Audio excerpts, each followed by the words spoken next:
Hello, Fitness Business Podcast family, and welcome. Today, I have a special guest with us. I have Will Erb with us. He's the Senior Director of Strategic Growth with Keepme, which you all know with listening to our episodes week after week, that Keepme is one of our partners, our sponsors. We are so grateful for Keepme. I say it all the time in our episodes. We could not put a show out every week if it wasn't for businesses such as Keepme and sponsors, partners as Keepme. So, Will, honestly, thank you so much from everybody here at the Fitness Business Podcast for supporting our show.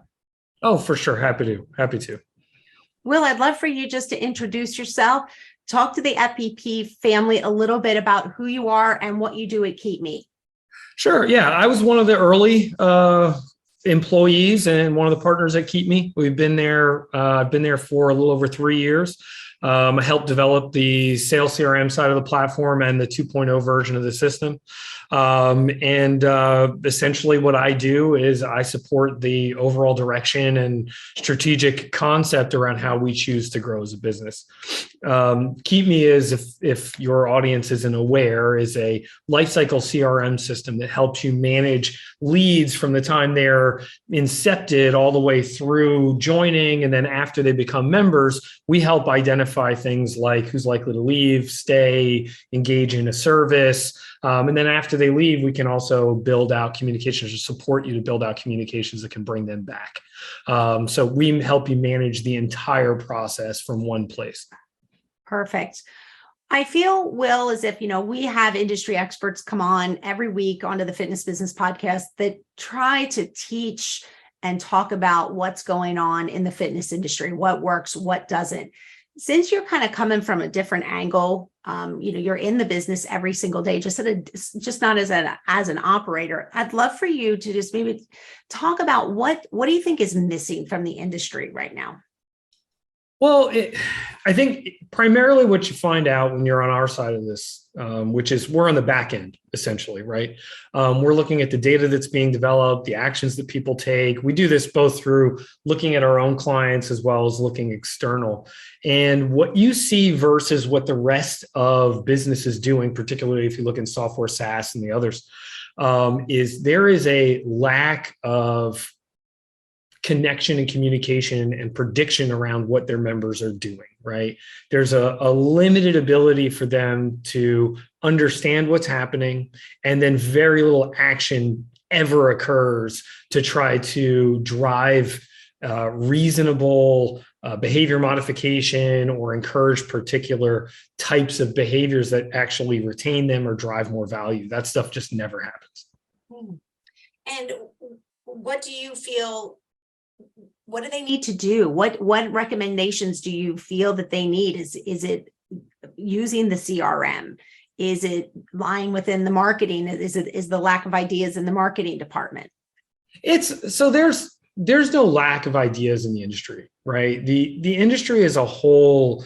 If you go to any of these shows that people have, if you go to what is it, URSA or FISA or any of these, particularly like club industry or these areas, or even Rex roundtables, right? You have these groups get together and they'll communicate all the time about the best practice to do X, Y, and Z and how they need to approach, communicating with their members, et cetera. But these ideas never really come to fruition. When you actually look at what folks do, it's a kind of a shocking thing, right?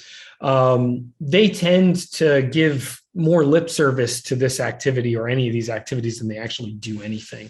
And the reality is it's because they're really, really bad at implementing process. If there's one thing the fitness industry is bad at, it's that.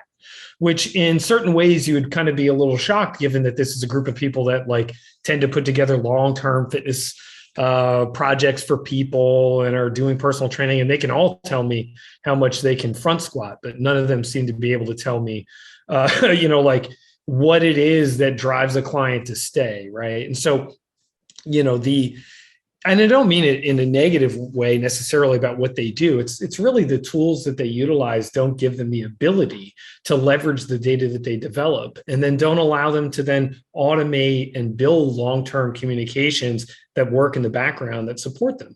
It's a difficult process. I mean, and not to jump, not to kind of stump too much. But the reality is, if you look at what they're attempting to achieve and then the way they're trying to achieve it, right? So that's really what they're trying to do, is they're trying to communicate with their members via email, text message, a variety of different things, and they're trying to condition them all. When you attempt to accomplish that the way that the fitness industry accomplishes that, with like MailChimp or Constant Contact or some other unintegrated element, you effectively are creating one of the worst automation environments that you can. It will take you hours. There's absolutely no economy of scale, and you're going to get nothing out of it, really. And then obviously, if you add in the elements, they don't know who the heck is at risk, who isn't. They have very little ability to really direct anything. So it really drives them away from the communication part. So speaking of communication, we also talked a little bit about lots of ideas. They're just not getting executed. What do you see on again, being on the backside, that fitness operators, like, where are they actually spending their time? Building, effectively, they're spending most of their time on rudimentary stuff, but they're really, in terms of, being able to drive client behavior, they're spending almost all their time doing menial manual labor. You have people that are called, I'm not talking out of school. We had a group where they had someone called a marketing director, quote unquote, a marketing director. And that person's entire job was pulling and updating email lists. That is not what human beings are built to do, right? Particularly because if you look at what we're good at empathy. We're good at strategy. We're good at understanding what, kind of is driving a person on a micro level. What we're really bad at is executing long chain process, doing manual labor, and being able to repeat those kind of things. We are about as bad as it gets. So they're spending the majority of their time doing this manual stuff with little to no return. And then they can't scale at all. You can't do things like long environments around onboarding or customer journeys or those sort of things. It just doesn't happen. So you would probably say, being in the CRM business, automation, that they should really be focused more on the automation and processes. Would you agree with that? No, absolutely. Absolutely. I mean, because at this stage, if you look at how many folks are even doing it, because we look at this all the time. And I'd even put it to you, like, what do you think, how many clients or how many fitness clubs actually have any level of communication built, or automated communication even built into their project?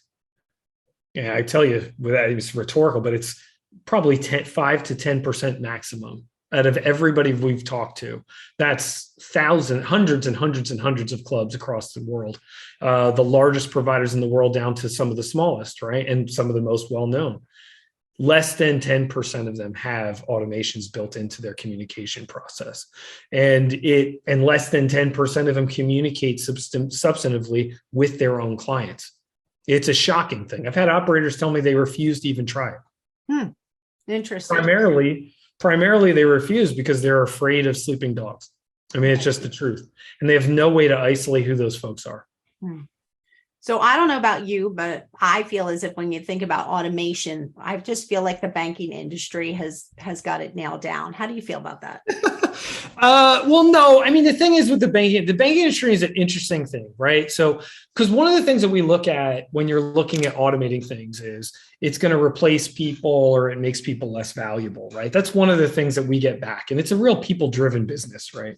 And especially with the type of folks that they have doing jobs, it's a lot of fear around, what is this going to do? Who's it going to get rid of? How are they going to, who's going to get impacted by it? And if you look at banking and the way they managed it, it initially did not impact it that way. Most people thought you would lose tellers. There would be no tellers, right? And when they brought ATMs in, that was the basic guess. But the reality was that within the next 10, 15 years, they doubled the amount of tellers. And the reason was pretty significant. It's something that's instructive to what the fitness industry is doing, right? The reason why they had more tellers was it became cheaper to develop banks because these folks didn't need as many people doing the jobs. And the other element that was really impactful was that as they changed their job, they started being able to focus on higher value things. So they could actually drive income rather than just do a job. So they were learning how to sell, learning how to engage and get people interested in more expensive and more valuable things like loans and investing, right? So that changed really dramatically and in a positive way. And if you look at what fitness could do, it's the same idea. If you could drive automation and take those people away from that, they then can turn around and start looking at their membership and connecting with them and understanding what it is that they do and what matters to them, building relationships, which is really what the value of a human being is in business. Will, if you had a gym owner that wasn't using any type of automation and they said to you, why? What would be your answer? What's Keepme's why? Why should they do automation? It's almost like, why should you sleep, right? The reality is that it is simply just a waste of your time to do it the way that you're doing it. You're expending more money. If they're like, to be totally honest, if there's one thing that would provide more ROI than anything, because typically when we talk to these folks, they are really looking at what's generating revenue. Well, that's not really where your ROI comes from, to be fair. The marginal revenue that's going to get generated by anything that anybody offers you is not really your biggest savings. The ROI is time. You don't get more time. People cost more money than anything else that they have. When you use systems that automate communications, they give you back hours. They give you back the ability to reduce your staff or work with a more limited staff. They allow you to develop, deploy, and then review and improve strategy that ultimately over time drives a significant amount more. And it's all happening in the background. So you're not spending time doing things with all these haphazard elements where you're not sure what's going on, why it's effective. You get to understand what's actually happening. I think to me, it's shocking when I talk to folks and you ask them why they're doing something, and they generally don't have a really good answer outside of, we know that that's what people do, right? And it's because they can't see the steps. They don't know how it's effective and where it isn't. But to us, that's the value, is we give you back time, we give you back the ability to do other things and really drive relationships and value across your fitness facility. Well, let's talk about the consumer when it comes to automation. How do you see that automation actually helps and is beneficial for the consumer? For the users themselves, it depends. So if you're able to utilize a system like what we do that has the ability to kind of hook in and understand what's happening at the individual user level all the way up through, like, which classes are doing best, which of your trainers are strongest, or who are the members that are at risk. What something like that allows you to do in combination with automation is it allows you to develop and build communications that can address people based on their behavior. The idea is that all human beings at this stage are conditioned around what this does, right? What your cell phone does. And your cell phone will communicate with you because it understands everything that you're doing, has all of your data, and it will respond to you and offer you things that are relevant. And that relevancy has become the cornerstone to being able to market and communicate to folks. So when you can dig into the back-end data in a fitness facility and then develop communications based on their behavior, you can be relevant to your member. And that member then will get more offers and more opportunities to engage in things that are going to benefit their lives, give them a better experience, and offer them something of value. So that's what you can do with the system for sure. And that's what helps the member themselves for sure. Mm-hmm. So being the strategic director for Keepme, what is the one thing that you would feel is that you've grown from day one up until now? I think it was initially when we first started, we were really hell-bent on retention. We thought that retention was the thing.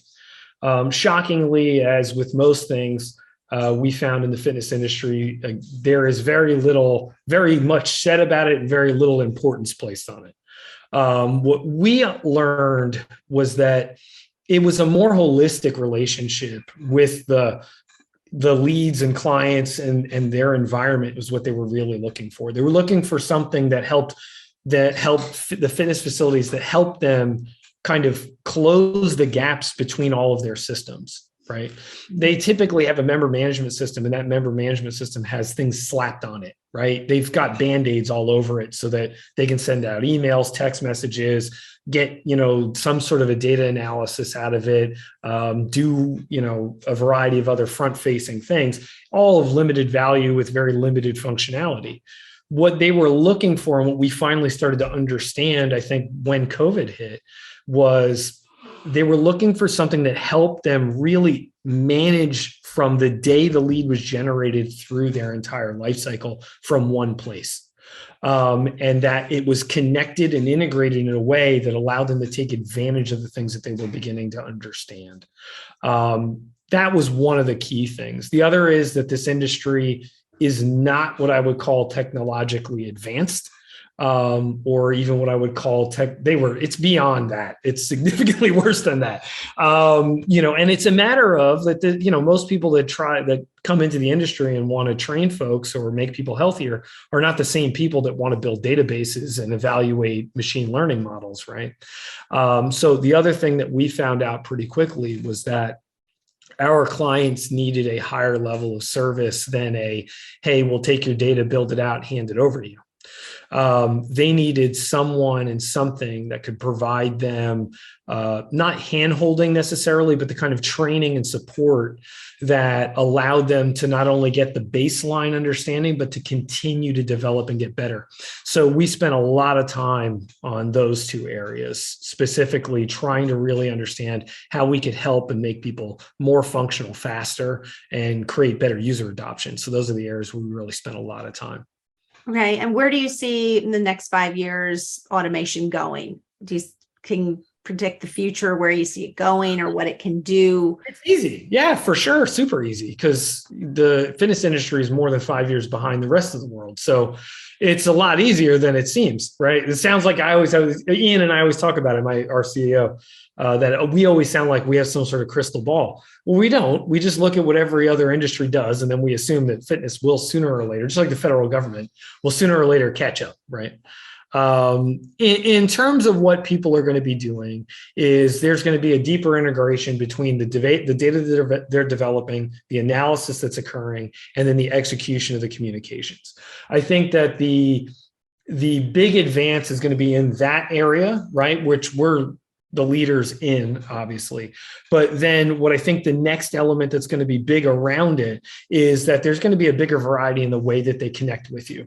So I think we're going to see a lot more, not just text message, WhatsApp, and those sort of things, but more application development and more application communication, more multi-platform communication too, as that gets more deeply integrated. So, communicating with them via Instagram, TikTok, et cetera, being able to really delve into that. And I think the final area where we're really going to see a lot of advancement is pulling in that last layer of external data. So like, Google's data development or Facebook's data analysis stuff, being able to drive that into models like what we build and being able to get a bigger picture around what your member looks like and who you want to reach out to externally to drive the client in more effectively.